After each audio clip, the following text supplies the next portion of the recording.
Gente, vamos lá então. Nós estamos no módulo 4, tema 1, página 221 da apostila. A desencarnação. Nós temos um capítulo também sobre isso no livro Céu e Inferno. É muito interessante estudar. Também, nos livros antigos era desencarnação, agora nas edições mais atuais está como a passagem. Vamos lá. Deixa eu ver aqui rapidinho. Legal. Jorge, você pode ler para mim, para nós, por favor? Posso não, cara. Tô chegando em casa ainda. Cheguei de viagem agora. Vai ficar em dívida comigo, hein? Brincadeira.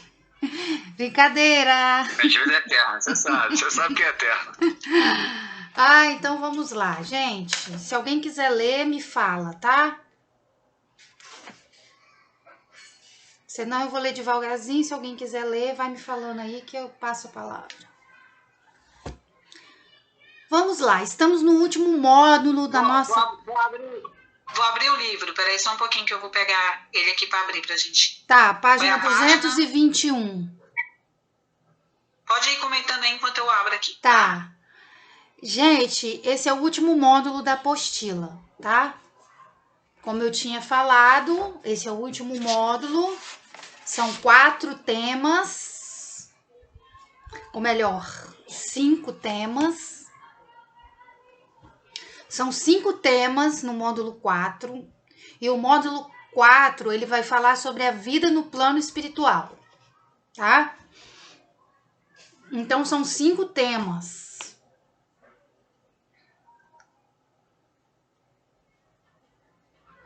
É isso mesmo. E aí, depois vai acabar o MAP 1, nós vamos entrar no MAP 2, tá? Que é a continuação também. Então, pessoal que tá chegando, seria interessante... Eduardo, eu ia te passar, querido, mas como eu te coloquei 10 minutos antes, eu não deu tempo de eu te passar a apostila. Eu sempre passo a apostila. Quem tem a apostila aí, será que pode fazer o favor de compartilhar no grupo do MEP? Que aí o Eduardo consegue abrir, gente, por favor. Tá, Joia, obrigado. 221 a desencarnação, posso? Isso, pode. Vamos lá. Morte do corpo físico, desencarnação, segundo a terminologia espírita, é um acometimento natural, ainda que nem sempre estejamos preparados para aceitá-lo.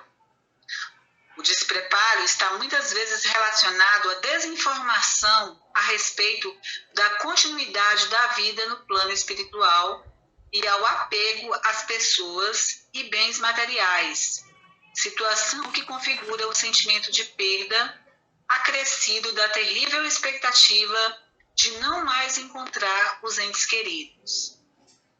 Havendo, porém, o entendimento de como ocorre a morte e o prosseguimento da vida em outra dimensão, a espiritual, ameniza-se muito o medo de morrer, situação que, por outro lado, possibilita auxiliar efetivamente os espíritos sofredores que se manifestam na reunião mediúnica.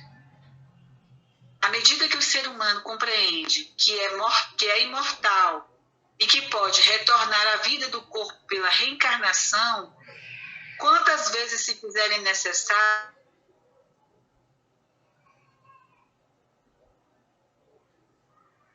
Gente, eu que travei ou foi ela?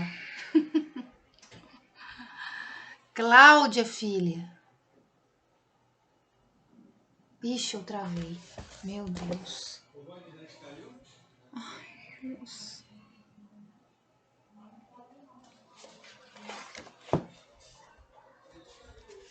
Pessoal?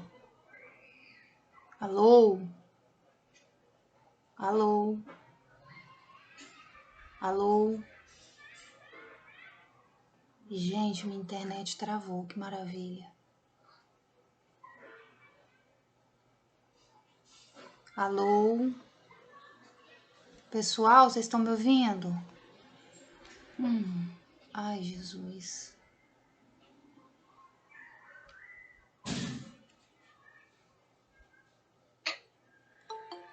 Ei, pessoal. Kelly? Ei, voltei. Minha internet caiu. Estão me ouvindo? Eu posso... Estamos sim. Aonde você parou, por favor? Eu terminei o parágrafo. Você ia começar o número 1? Isso, tá. Espera um pouquinho. A separação da alma do corpo. Tá, peraí, espera um pouquinho aí. É que o pessoal tá entrando aqui. Deixa eu só ler aqui uma partezinha do livro Céu e Inferno. Ele tá falando aqui que a morte é um acontecimento natural, né? Ainda que nem sempre estejamos preparados e tal. Aí, no livro Céu e Inferno, no capítulo da passagem, conforme eu mencionei aqui, Kardec fala o seguinte, para completar essa primeira parte aí.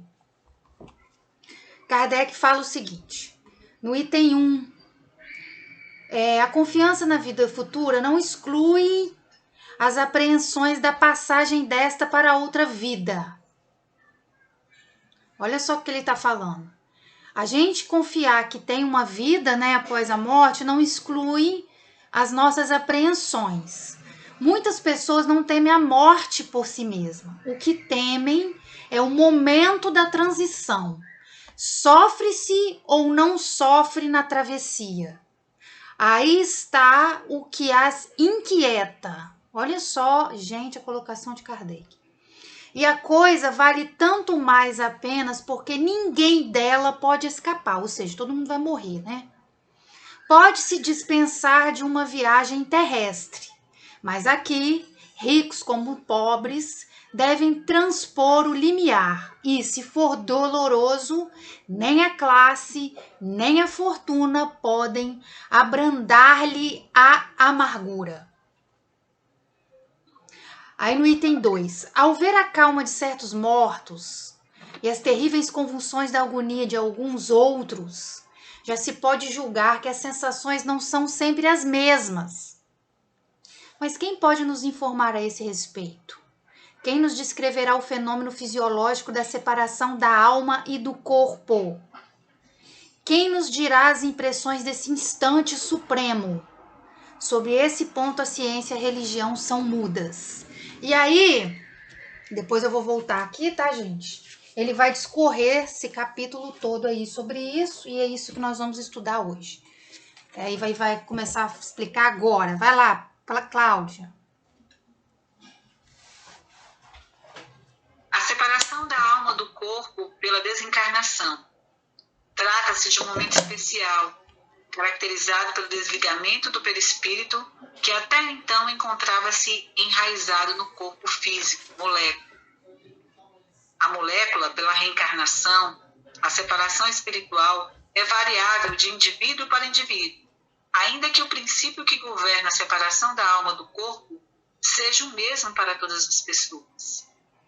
A observação comprova que no instante da morte, o desprendimento do perispírito não se completa subitamente, que se opera gradualmente e com uma lentidão muito variável, conforme os indivíduos. Em uns é bastante rápido, podendo-se dizer que o momento da morte é também o da libertação, que se verifica logo após em outros, sobretudo naqueles cuja vida foi toda material e sensual. O desprendimento é muito menos rápido, durando algumas vezes dias, semanas e até meses, o que não implica a existência no corpo da menor vitalidade nem a possibilidade de um retorno à vida. A rigor, a separação perispiritual não é dolorosa, afirmam os orientadores espirituais. Sobretudo, em se tratando de morte natural, o que resulta do esgotamento dos órgãos em consequência da idade, o O homem deixa a vida sem perceber. É uma lâmpada que se apaga por falta de combustível. A alma se desprende gradualmente e não se escapa como um pássaro cativo, a que se restitui subitamente à liberdade. Aqueles dois estados se tocam e se confundem, de modo que o espírito se desprende pouco a pouco dos laços que o prendiam. Eles se desatam e não se quebram. Outro ponto, não menos importante, é que o corpo físico não sofre com desligamento espiritual. Quando há sofrimento, este é de natureza emocional, moral, pois a insensibilidade da matéria inerte é um fato, e só a alma experimenta sensações de dor e prazer. Nas mortes violentas por acidente e homicídio, o sofrimento é proporcional à compreensão que o espírito tem a respeito da continuidade da vida em outro plano vibratório e o grau de apego à vida material. Nessas condições, os laços que unem o corpo e o perispírito são mais tenazes e o desprendimento completo é mais lento.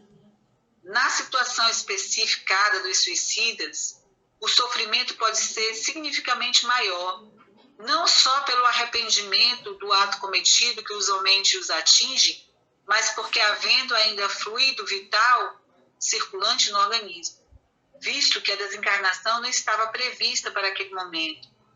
Os laços perispirituais estão mais fortemente presos ao corpo físico. Nessas condições, a separação espiritual é muito penosa, porque o espírito pode experimentar o horror da decomposição. Este é excepcional e peculiar, e certos gêneros de vida e de morte. Verifica-se com alguns suicidas, lembra Allan Kardec. Ocorrida a morte do corpo físico, o usual em nossa sociedade é o sepultamento do cadáver, após 24 horas. Todavia, tem-se cada vez mais comum o uso da cremação. Neste caso, a lei exige uma declaração de intenção previamente assinada pelo falecido, ou autorização de parente próximo, registrada em cartório. No meio espírita, recomenda-se cremar o cadáver após 72 horas, tempo considerado suficiente para o desligamento perispiritual, mas a lei estimula 48 horas de decesso. Outra condição relevante nos tempos atuais é a doação de órgãos pela ocorrência da morte. É importante avaliar se o doador não permanecia preso ao processo de decomposição. Indagando a respeito, Chico Xavier apresenta as seguintes ponderações. Sempre que a pessoa cultiva desinteresse absoluto por tudo aquilo que ela cede para alguém, sem perguntar ao beneficiário o que faz da dádiva recebida, sem desejar qualquer remuneração, nem mesmo aquela que a pessoa habitualmente espera com o nome de compreensão, sem aguardar gratidão algum, isto é, se a pessoa chegou a um ponto de evolução em que a noção da posse não mais a preocupa, essa criatura está em condições de doar, porque não vai afetar o perispírito em alguma coisa. Vamos lá, vamos fazer algumas considerações. Então, eles estão falando aqui, gente, nos tipos de morte, né? E se a alma sente, o que é que não sente. Aí o livro Céu e Inferno, que tá muito mais claro do que a apostila, tá falando o seguinte. No item 13, Kardec fala: o estado do espírito no momento da morte pode se resumir assim: o espírito sofre tanto mais quanto o desligamento do corpo seja mais lento. Então, existe um tempo para desligar o corpo do perispírito, né? E isso varia. Então, Kardec está falando aqui que o espírito sofre tanto quanto isso depende da lentidão do desligamento. A prontidão do desligamento está em razão do grau de adiantamento do espírito. para o espírito desmaterializado, cuja consciência é pura, a morte é um sono de alguns instantes, isenta de todo sofrimento, e cujo despertar é cheio de suavidades.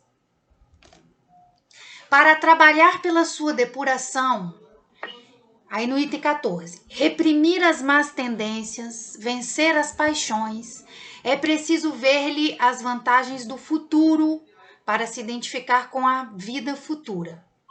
Dirigir-lhe as suas aspirações e preferi-la à vida terrestre. Então ele está falando aqui, para que haja depuração, a gente tem que preferir a vida espiritual à vida terrestre, né? E aí a gente já encontra com o primeiro empecilho aqui, né, gente?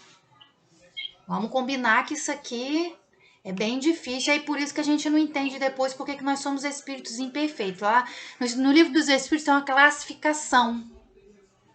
E nós, de uma maneira geral aqui do nosso planeta, nós nos enquadramos na classificação de espíritos imperfeitos.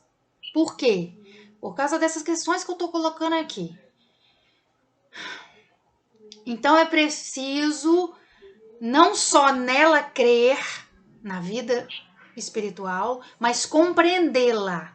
É preciso representá-la sob um aspecto satisfatório para a razão, em completo acordo com a lógica, o bom senso e a ideia que se faz da grandeza, da bondade e da justiça de Deus. O espírita sério... Oi? Eu até brinco um pouco com isso, que eu falo que você não me deixa entrar em coma, não. Se deixar entrar em coma, eu vou querer ir embora. Eu não quero ficar aqui, não. Eu quero voltar para o mundo espiritual. Eu falo pra minha mãe, ó, você que me chamou, eu estava muito feliz lá no mundo espiritual. A minha mãe, Kelly, por incrível que pareça, eu brinco com ela em relação a isso, que ela não quer ser cremada de jeito nenhum, né? Porque ela tem medo de sentir as dores da cremação do fogo. Aí volta e meia eu brinco com ela, falo, ó, você não quer ser cremada não, mas eu vou te cremar. Ela fala que Deus me livre, não sei o quê. Mas agora eu tô entendendo ela, né? Por causa das 72 horas aí, né, que eles citaram, né? Agora você vai entender mais ainda, depois desse estudo. O espírita sério não se limita a crer. Ele crê porque compreende. E compreende porque se dirige ao seu julgamento. A vida futura é uma realidade que se desenrola sem cessar aos seus olhos. Agora, deixa eu voltar aqui. Então, ele está falando aqui que, né, quem é que sofre? O espírito apegado à matéria. O espírito apegado à matéria demora mais para desapegar o perispírito quando há morte do corpo físico, tá? Agora vamos falar aqui o que ele estava falando, da morte violenta e a morte natural. E tem uma coisa aqui que ele falou também. Ele vai falar, perturbação. A perturbação que o espírito sofre na hora da morte. Ele vai falar ali no 2. Mas ele já falou aqui sobre morte violenta e morte natural. Aí Kardec fala aqui no item 9. Na morte natural, a que resulta da extinção das forças vitais, que é a velhice. Morte natural é a velhice, né? Ou da doença. O desligamento se opera gradualmente. No homem cuja alma está desmaterializada e cujos pensamentos se separam das coisas terrestres, o desligamento é quase completo antes da morte real. Olha que interessante isso aqui. Por isso que a gente vê, às vezes, alguns idosos, parece que eles vivem mais do lado de lá do que do lado de cá. E é real isso. Isso é real. O corpo vive ainda a vida orgânica e a alma já entrou na vida espiritual. Isso quando a pessoa é desmaterializada. Não é qualquer idoso não, tá, gente? Tem idoso que é rabugento.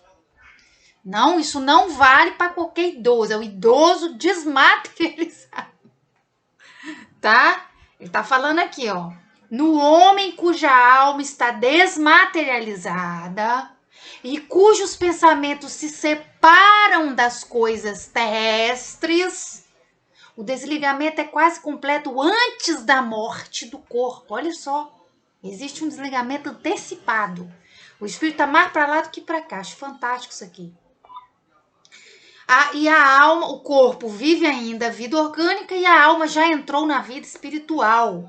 E não se prende mais ao corpo, senão por um laço tão fraco que se rompe sem dificuldade ao último batimento do coração. Nessa situação, o espírito já pode ter recobrado a lucidez e ser testemunha consciente da extinção da vida do seu corpo. No homem material e sensual, aquele que viveu mais para o corpo do que para o espírito, para quem a vida espiritual nada é, nem mesmo uma realidade em seu pensamento, tudo contribui para apertar mais os laços que o ligam à matéria. Nada veio relaxá-los durante a vida. A aproximação da morte, o desligamento se opera também gradualmente, mas com esforços contínuos.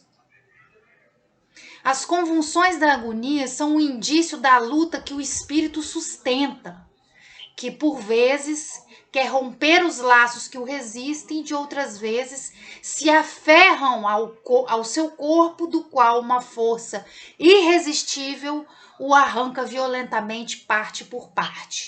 Isso no espírito material e sensual. Estão vendo?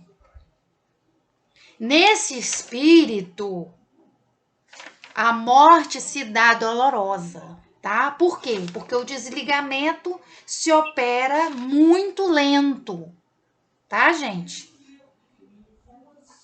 Deixa eu ver aqui o que a Andréia falou aqui. Esse desligamento gradual acontece nos pacientes terminais de câncer que entram no sono profundo e não acordem mais. Depende. Ele está falando aqui que a doença, né, é uma morte natural. Mas até nesse caso aqui depende, porque ele tá falando aqui, ó. O desligamento, ó, na morte natural, a que resulta da extinção das forças vitais ou da doença, o desligamento se opera gradual.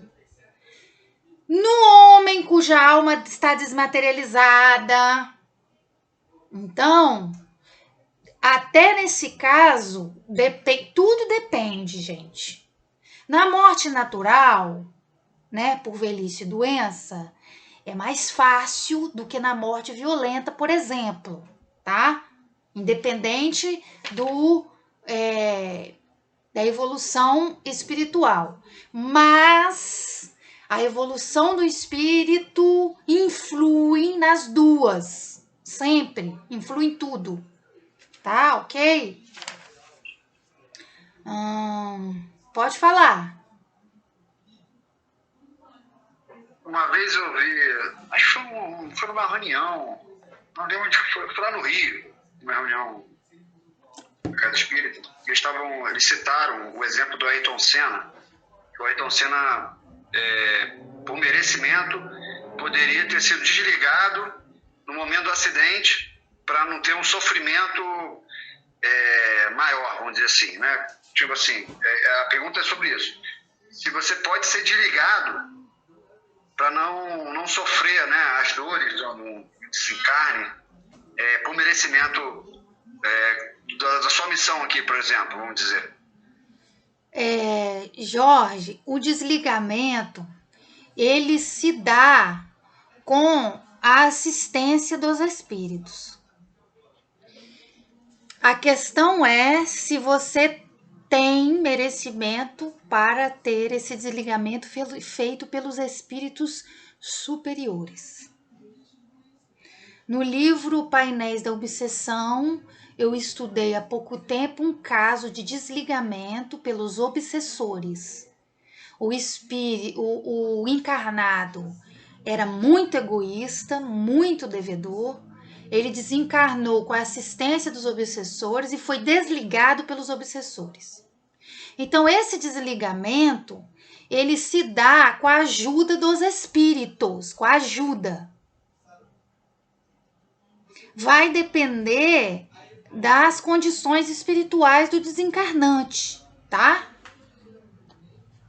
O desligamento final, vamos dizer assim. Existe um desligamento natural, e é esse que a gente está falando aqui, né? A gente está falando desse desligamento aqui na morte natural, na violenta. Tem um desligamento que acontece natural e tem um desligamento em si que acontece na hora do desencarne. É por isso que eles pedem aqui 72 horas, porque os espíritos estão realizando esse desligamento. Esse desligamento final, ele é feito ou pelos espíritos superiores ou pelos obsessores, sim. Aqui, esse desligamento trágico que normalmente tem de acidente, assassinato, essas coisas assim, tem a ver com o karma? Vou entrar agora nisso. Deixa eu ler primeiro aqui, que eu vou entrar e vou responder isso que você está falando. No item 12, na morte violenta, Kardec vai falar. Olha o que Kardec fala. Na morte violenta, as condições não são exatamente as mesmas da morte natural, conforme eu li agora, né? Nenhuma desagregação parcial pode trazer uma separação preliminar entre o corpo e o perispírito. Ok? Porque a doença e a velhice, com os anos vai havendo, né? Vai havendo uma separação. A velhice e a doença promovem esse desligamento natural, tá, gente? Na morte violenta não houve esse antecipar, né? Nenhuma desagregação parcial pode trazer uma separação preliminar entre o corpo e o perispírito. A vida orgânica, em toda a sua força, é subitamente detida. Então, vocês imaginam, o corpo está em plena saúde, de repente, pá! Então, o que significa isso? É doloroso para o espírito. Eu li um livro espírita esses tempos, agora não recordo não, porque eu assino, né, a letra espírita, eu recebo todo o mesmo livro. Que um homem, ele desencarnou num acidente automobilístico. Ele estava indo trabalhar, acidente de carro, né? E aí ele tinha uma esposa e tinha um filhinho, entendeu? E ele era um empresário e ele desencarnou num acidente. Aí a espiritualidade criou para ele como se ele tivesse internado no hospital por conta desse acidente. E aí ele recebia a visita da esposa dele, que ia visitá-lo com frequência, até ele se acostumar que ele tinha desencarnado. Então, assim, para ele é como se ele tivesse passado, tipo assim, umas 3 semanas no hospital. Só que ele já tinha desencarnado anos.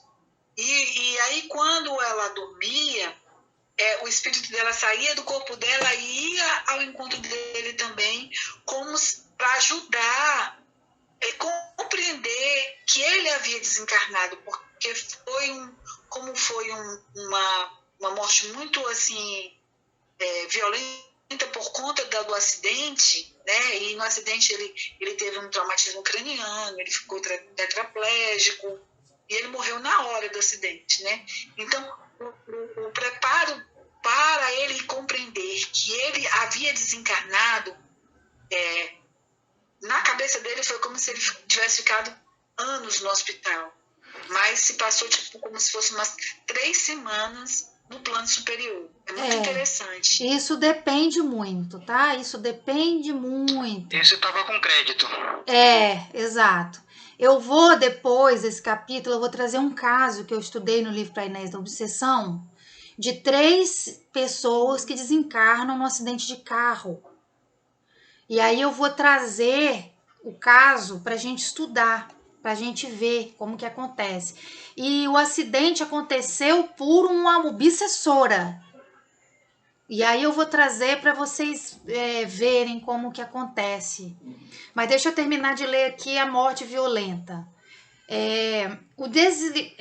A vida orgânica em toda a sua força é subitamente detida. O desligamento do perispírito não começa, pois, senão depois da morte. E nesse caso, como em outros, não pode se operar instantaneamente. Então, o desligamento do perispírito vai começar depois da morte. O que não acontece na morte natural, que o desligamento já começa antes da morte. Entenderam a diferença? A diferença gritante é essa.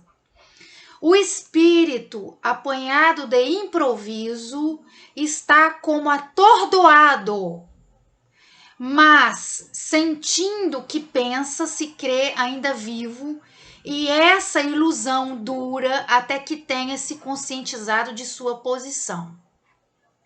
Esse estado intermediário entre a vida corporal e a vida espiritual é um dos mais interessantes a se estudar, porque apresenta o singular espetáculo de um espírito que toma o seu corpo fluídico por seu corpo material e que experimenta todas as sensações da vida orgânica. Ou seja, ele acha que o perispírito é o corpo, ele não acha que morreu. Oferece uma variedade infinita de nuances, segundo o caráter, os conhecimentos e o grau de adiantamento moral do espírito. Então, tudo isso vai depender muito.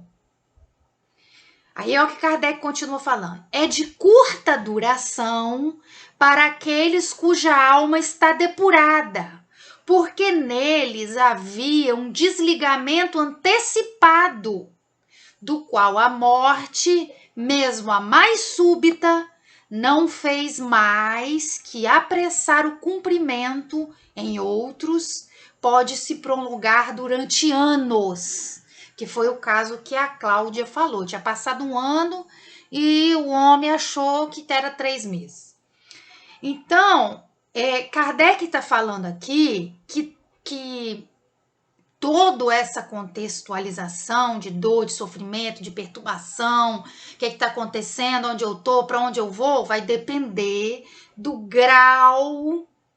Como é que ele coloca aqui? Ai, meu Deus, perdi. Vai depender do grau de adiantamento. Todo mundo acha que está vivo lá, né? Vai depender do grau de adiantamento moral do espírito. É de curta duração para os que estão depurados. Por quê? Porque como eles têm uma vida desmaterializada, eles já têm um certo desligamento. A ligação é sutil. Então, o sofrimento deles é curto. Por quê? Porque a morte violenta, ela acarreta sofrimento, tá? Para os espíritos mais evoluídos é bem pouco, tá? Na natural, nenhuma, se o espírito for desmaterializado, tá? Agora, se o espírito for materializado e sensual, como ele está falando aqui, qualquer morte vai acarretar dor. Só que, claro, a morte violenta acarretaria mais dor. Tá, gente? É mais ou menos isso. Deixa eu ver o que falaram. Espera aí um pouquinho, Verônica. Que já tem 2 colocações aqui na sua frente. Só um minutinho. Fui a muitos velórios, reparei na fisionomia dos mortos, reparei que alguns, embora quando vivos, eram pessoas feias após a morte. Joel tá falando aqui que no velório pode sim, Joel. A própria expressão, né, do cadáver tem a ver, sim, com essa questão que a gente está colocando. Aí o Jorge falou que tem uma dúvida. Fala, Jorge. Não, tem 200 dúvidas. Tem muita dúvida. Deixa. Depois a gente conversa. Uai, pergunta, gente. Não, eu tenho duas dúvidas, basicamente, assim, que foram vivenciadas por mim. Uma foi que, quando meu pai desencarnou, acidente de carro em 2000, você sabe dessa história? Foi a primeira vez que eu senti realmente que existia algo a mais, né? Porque eu senti o abraço dele 2, 3 meses após o acidente. Meu pai era um cara materialista, mas sempre acreditou no kardecismo, sempre acreditou em vida após a morte e reencarnação. E a maneira de ele se comunicar comigo foi o aperto do abraço dele, né? Que foi exatamente o abraço que ele me dava para poder eu identificar. A minha mãe, você conhece também, que estudou a vida inteira kardecismo, tem 40 anos de estudo, fala que foi muito difícil ser meu pai naquele momento ali. Então a gente acha que foi uma mensagem, né? Como quem diz, estou vivo, né? Existe essa possibilidade de um espírito desencarnado há pouco tempo vir à presença de entes queridos ou não? Só através de mensagem? Depende. Depende do espírito, né? É o que tá falando aqui. Você vê que tudo que eles falam aqui depende do grau, né? Ó, no item 8, Kardec fala assim: o estado moral da alma é a causa principal que influi sobre a maior ou menor facilidade do desligamento. Ela é quase nula naquele cuja alma depurada está identificada por antecipação com a vida espiritual. Então vai depender muito, né? Não tem como a gente falar aqui que não era, que a gente não tem conhecimento, mas vai depender do próprio espírito, tá? Verônica, pergunte, amor. Em relação à morte violenta, principalmente ligada a suicídio, eu li uma vez que no momento que acontece, vira um looping, né? A pessoa fica toda hora, depois que desencarna, ela fica toda hora vendo aquela cena que ela mesma provocou, né? Por exemplo, ela se jogou da ponte, ela fica toda hora vendo aquilo. Ela se jogou na frente do carro, ela fica toda hora vendo aquilo. É assim mesmo que acontece? Depende. Depende, tá? Depende muito. É claro que o suicídio é a pior morte violenta que tem, né? Eles falam aqui, né? Por quê? Deixa eu ver aqui. Aqui, ó. Peraí. Não, peraí. Aqui, ó. No suicídio, sobretudo, que essa situação é mais penosa. O corpo preso ao perispírito por todas as suas fibras, todas as convulsões do corpo repercutem na alma, que delas experimenta atrozes sofrimentos. Então, o espírito não desliga do corpo, só há o desligamento quando há a decomposição total do corpo. E isso demora, né? Nós sabemos. Então, pelo que a gente está vendo aqui, o que pode demorar alguns dias, no suicídio a gente entende que isso demora um ano, né? Se eu não me engano, o corpo para decompor, eu sei que é rápido, assim, entre aspas. Para o espírito que está experimentando esse sofrimento, deve parecer um século, né, gente? Então, depende muito, Verônica. Cada caso é um caso. Mas pode acontecer isso sim, do espírito ficar revendo. O espírito, ele sente, e ele passa muito tempo, mesmo depois que o corpo decompõe, que acaba, que não existe o corpo, ele continua sentindo as dores do ato suicida. Então, tem relatos nos livros, né, de André Luiz, Manuel Filomeno, que os espíritos de suicidas, eles aparecem lamentando de dores na região que eles causaram. Então, se tomou veneno, eu estava lendo hoje Libertação, falando da menina que tinha tomado veneno, ela ficava só com a mão no pescoço. Então, é um sofrimento muito grande do suicídio, muito, muito, muito grande. E o espírito, ele Kellen, fica como se fosse enlouquecido, né? Sim, fale. e no caso do aborto? O que que tem? O aborto? O aborto não é É, desencarne, é quando... um ato. Não? Não, você tá falando de quem pratica o aborto ou quem foi abortado? Não, quem foi Ah, abortado? o espírito. Depende. Mas ele pode se enquadrar aí de morte violenta, né? No aborto provocado, né? Pode obsediar quem não deixou ele vir pro planeta. No aborto espontâneo, foi de causas naturais do organismo, né? Como se fosse uma doença. Ele é menos do que no aborto provocado. O aborto provocado, ele pode entrar no rol aí de morte violenta, correto? O que vocês acham, Aham. gente? Né? É como se fosse um homicídio, né? Eu acredito que o espírito não está conectado ainda, né? O fio de prata não está conectado ainda ao corpo. Não, Gilson. Ela sentir Eu acredito. Não, Gilson. essas dores do corpo, alguma coisa do gênero. Gilson, no livro Missionários da Luz, Reencarnação de Segismundo, Alexandre, André Luiz, descrevem como se dá esse processo e o espírito é ligado ao corpo da mãe no momento da concepção e ele assume a forma, tá? A forma, vamos dizer assim, menor, né?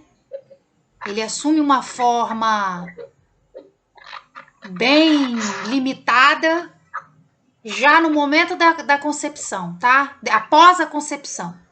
Acontece. No filme, no livro Deixe-me Viver, que também já tem um filme, ele retrata bem essa questão do aborto. Muito bem. Inclusive, o que acontece com as crianças que as mães provocam aborto, para onde vão esses espíritos, o que acontece com eles. Né? Eles se encaixam bem nessa questão da morte violenta, mas às vezes, alguns espíritos eles são abortados várias vezes, então ele tem toda aquela questão de trauma, e muitas vezes eles viram os obsessores dessas mães. O filme, que é o livro também, ele retrata bem essa questão do aborto. Raquel, você queria falar? Uma fila.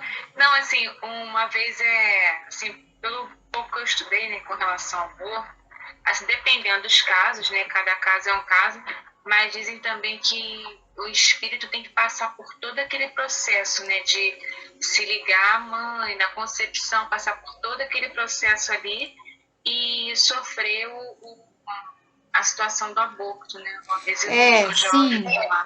Sim. Gente, a gente já vai entrar em outro assunto aí, tá? De aborto e sair da desencarnação. Vamos voltar aqui para desencarnação, então? E vamos continuar aqui no item 2, número 2, mecanismos da desencarnação. Vamos lá, Cláudio, por favor. Mecanismos da desencarnação. A transição pelo plano físico para o espiritual. Esta acontece, como foi dito, com o desligamento dos laços perispirituais, que quando se completa, o moribundo encontra-se em estado de inconsciência. O processo de transição pode ser mais ou menos duradouro, segundo as condições espirituais do desencarnante e o gênero da morte. Aí ele explica que, na passagem da vida corpórea para a espiritual, produz-se ainda um outro fenômeno de importância capital, a perturbação. Nesse instante, a alma experimenta um torpor que paralisa momentaneamente as suas faculdades, neutralizando ao menos em parte as sensações. É como se estivesse em estado de catalepsia, de modo que a alma quase nunca testemunha conscientemente o derradeiro suspiro. Dizemos que quase nunca porque há casos em que a alma pode contemplar conscientemente o desprendimento, A perturbação pode, pois, ser considerada o estado normal no instante da morte. Sua duração é indeterminada, variando de algumas horas a alguns anos. À proporção que se liberta, a alma encontra-se numa situação comparável à de um homem que desperta de um profundo sono. As ideias são confusas, vagas, incertas. Vê como que através de um nevoeiro, aclarando-se a vista pouco a pouco e lhe despertando a memória e o conhecimento de si mesma. Esse despertar, contudo, é bem diverso, conforme os indivíduos. Nuns é calmo e cheio de sensações deliciosas. Noutros é repleto de terrores e de ansiedades, qual se fora o horrível pesadelo. Ok, tem esse fenômeno também da perturbação, tá? Toda alma passa por isso na hora do desencarne, e isso também vai depender também do grau espiritual, do grau de evolução do espírito. Uns pode ser rápida, curta, em outros pode ser bastante duradoura. Pode continuar, por favor, Cláudia. Visão panorâmica e retrospectiva. Esta visão permite ao desencarnado reviver com detalhe os pensamentos marcantes que tivera e atos cometidos na existência que ora finda. O espírito se vê diante de tudo que sonhou, arquitetou e realizou na vida que ora se esgota. Ideias insignificantes que tivera. Os atos mínimos desfilam absolutamente precisos, revelados de roldão, como se existisse uma câmera ultra rápida instalada no seu interior, projetando na mente um filme cinematográfico que inopinadamente vai se desenrolando. Isso aqui no nosso lar mostrou benzinho quando o Emmanuel estava lá, que ele viu tudo passando. André Luiz. O André Luiz, desculpa. O André Luiz passou que nem um filme de tudo que ele fez. Isso aí, sim. Aí, porque que ele não se considerava suicida, né? Aí mostrou o porquê, tudo foi bem. Eu acho que foi bem explicativo. Pode continuar. O auxílio de trabalhadores espirituais. Tudo indica que o processo desencarnatório é operado por espíritos especializados que, em geral, agem segundo uma sequência específica, obviamente com as naturais variações, conforme as condições apresentadas pelo desencarnante, as circunstâncias e o tipo de morte. No livro Voltei, psicografado por Francisco Cândido Xavier, o autor espiritual, o espírito Jacob, relata procedimentos utilizados por benfeitores em sua desencarnação, descrevendo sensações e percepções captadas durante os procedimentos. Jacob informa que há um processo sequencial que, no seu caso, perdurou por mais de 30 horas seguidas, até o desligamento final. A sua desencarnação teve início com a paulatina perda de força física associada a alterações do sistema respiratório, quando foi envolvido por emoções descontroladas e alguns sinais de aflição, avançando-se o desligamento perispiritual, sempre conduzido por benfeitores espirituais e a direção do venerável Bezerra de Menezes. O espírito percebe nitidamente o colapso do corpo, em oposição à harmonia reinante nos órgãos do perispírito. Naquele instante, Jacob teve a impressão que possuía dois corações. Refere-se ao coração do corpo físico e o do perispírito, que lhe batiam no peito. O primeiro apresentava ritmo descompassado, na iminência de silenciar para sempre. O outro revelava-se pulsante, vivo, equilibrado. Ocorrências similares produziam-se nos demais órgãos do seu organismo, revelando-lhe sempre a dualidade, desarmonia do corpo físico versus a harmonia do perispírito. No momento final, quando se desfaz o último laço perispiritual, após 2 horas de operações magnéticas na cabeça, ele registra a sua última percepção. experimentei abalo indescritível na parte posterior do crânio. Não era pancada. Semelhava-se a um choque elétrico de vastas proporções no íntimo da substância cerebral. Etapas da desencarnação. Como regra geral, as etapas desencarnatórias operadas por benfeitores e trabalhadores especializados no plano espiritual podem ser resumidas nas que se seguem: desligamento perispiritual na altura do abdômen, por meio de ação magnética na região para atingir o centro vegetativo do corpo, sede das manifestações fisiológicas do encarnado, esclarece Martim Peralva, no livro Estudando a Mediunidade, que com essa providência o moribundo começa a esticar os membros inferiores, sobrevindo logo após o esfriamento do corpo. Ação no centro emocional, situado no tórax, região da manifestação dos desejos e dos sentimentos. A operação magnética nesse local conduz à desregularidade dos batimentos e das funções cardíacas. Surgem então sentimentos de aflição, de angústia, de melancolia, conforme a evolução do desencarnante e o entendimento do processo. A pulsação também é revelada, também se revela mais fraca nessa fase. A atuação na região do cérebro, onde se encontra o centro mental, sede da recepção e transmissão dos impulsos e comandos do espírito. Peralva, na obra citada, explica que o trabalho dos obreiros neste local específico começa na nossa fossa romboidal, assoalho do quarto ventríloco do cérebro, que é a cavidade situada na face posterior das estruturas nervosas do encéfalo, denominadas bulbo e protuberância. A atuação na fossa romboidal provoca efeitos imediatos na respiração e no sistema vasomotor, conduzindo a pessoa ao estado de coma ou inconsciência.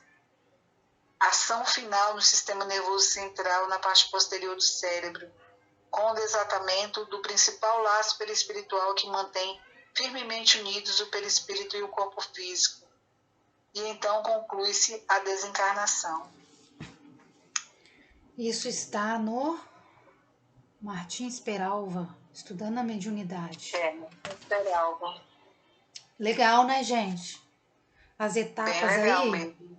Vai de baixo para cima, né? Nos chakras.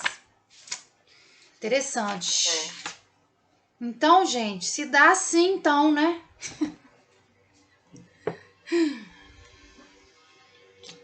Se dá com... Isso tudo aqui vai depender, né? Ele sempre ressalta isso. Vai depender aí da evolução do desencarnante e o entendimento do processo, tá? E aí, como Kardec bem colocou no céu e inferno, vai depender da materialização ou desmaterialização do espírito. Tudo vai depender disso, tá, gente? Tudo aí vai depender do apego. Apego. Não, lembrando, só um lembrete, isso não tem a ver com o que a gente sabe, tem a ver com o que a gente faz, tá?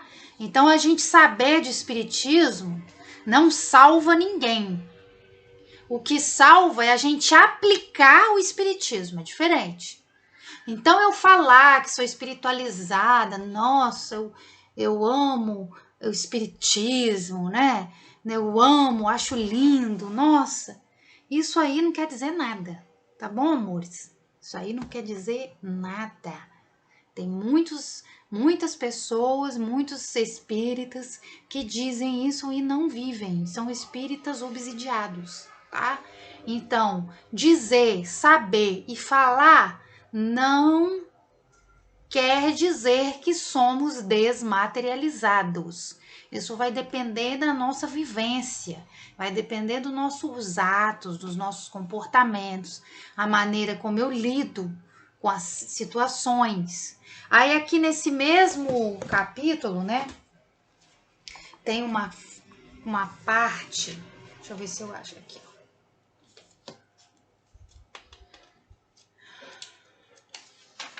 Que ele fala, né?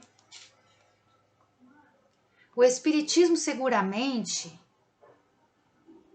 não é... Ah, isso aqui tá concluindo um raciocínio. Peraí.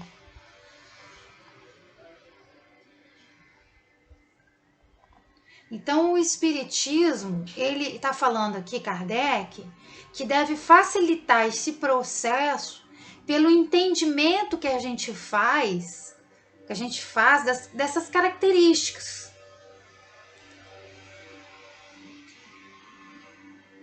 Os meios de facilitar o desligamento de outros espíritos. Ah, e aqui ele também fala a prece, que a prece também facilita.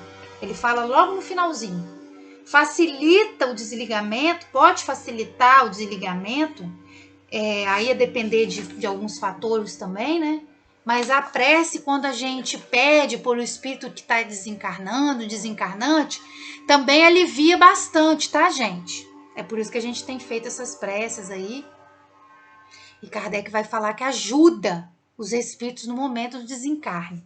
Mas ele está falando aqui que o Espiritismo deve nos ajudar por trazer à tona essas questões e por nos chamar a atenção da vivência da espiritualidade e não de saber, o saber intelectual, né? Que é o que muito se tem. Então, muito se tem saber intelectual e pouco se tem da vivência.